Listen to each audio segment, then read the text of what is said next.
देखो, जब हाथी का बच्चा पैदा होता है ना, तो उसे समझ ही नहीं आता कि ये लटकती हुई सूंड आखिर है क्या। इसीलिए वो उस लटकती सूंड को लेकर हमेशा उलझा रहता है। भागते भागते कब वो सूंड पैरों में फंस जाए और कब वो धड़ाम से गिर पड़े, खुद उसे भी नहीं पता चलता। और जब पानी पीने की बारी आती है तो सोचो क्या करता होगा।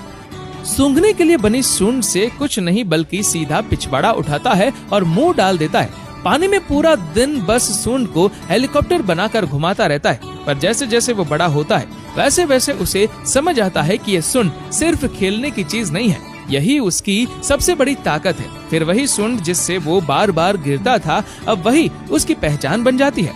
पानी पीने से लेकर दुश्मनों को भगाने तक हर काम उसी से होता है। देखो, इसीलिए दुबई के शेख लोग 4-4 शादियां करते, क्योंकि वे गाय और भैंस का दूध नहीं पीते बल्कि डायरेक्ट ऊंट का दूध पीते। ऊंट का दूध इतना ज्यादा ताकतवर होता है कि अगर उसे निकाले जाने के 1 घंटे के भीतर ना पिया जाए तो उसमें सफेद कीड़े पड़ जाते हैं। दुबई के शेख इसी दूध को पीकर इतने ताकतवर बन गए और मजे से 4-4 शादियां कर लेते हैं। शायद आज से पहले आपने कभी ऐसी ट्रेन में सफर नहीं किया होगा जो सिर्फ स्टेशन तक ही नहीं बल्कि शहरों के मंदिरों तक भी जाती है। ये है बांग्लादेश की लोकल ट्रेन, जो न सिर्फ स्टेशन तक बल्कि पास के बाजारों तक भी आपको ले जाती है। लोकल ट्रेन होने के कारण इसमें भीड़ की कोई सीमा नहीं है। यहाँ आप हजारों लोगों को सिर्फ ट्रेन के अंदर ही नहीं बल्कि ट्रेन की छत पर बैठे हुए भी देख सकते हैं। लोग सब्जियां खरीदने के लिए भी ट्रेन से ही जाते हैं। न टिकट की झंझट, न पैसे की जरूरत, बस चढ़ जाइए और सफर का मजा लीजिए।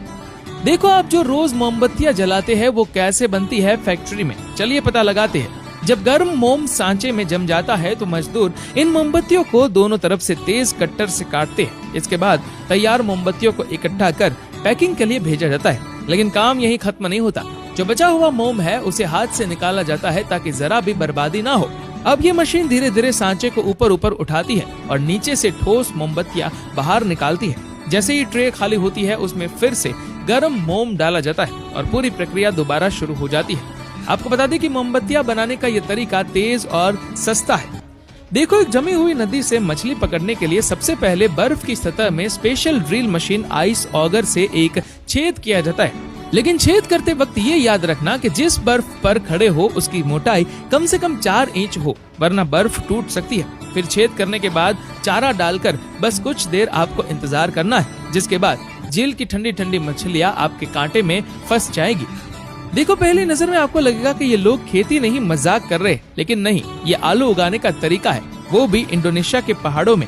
आज भी किसान पहाड़ी इलाकों में सैकड़ों एकड़ जमीन को पैडल हल से एक तरफ से चलाकर जोतते हैं। इस हल की सबसे अच्छी बात यह है कि ये पहाड़ियों की ढलानों से घास और मिट्टी की मोटी परत को आसानी से हटा देते हैं। इसे ही ये लोग डीप अलाविंग कहते हैं। खेती का ये काम सीखने के लिए आना पड़ेगा आपको पहाड़ी घास के मैदानों में।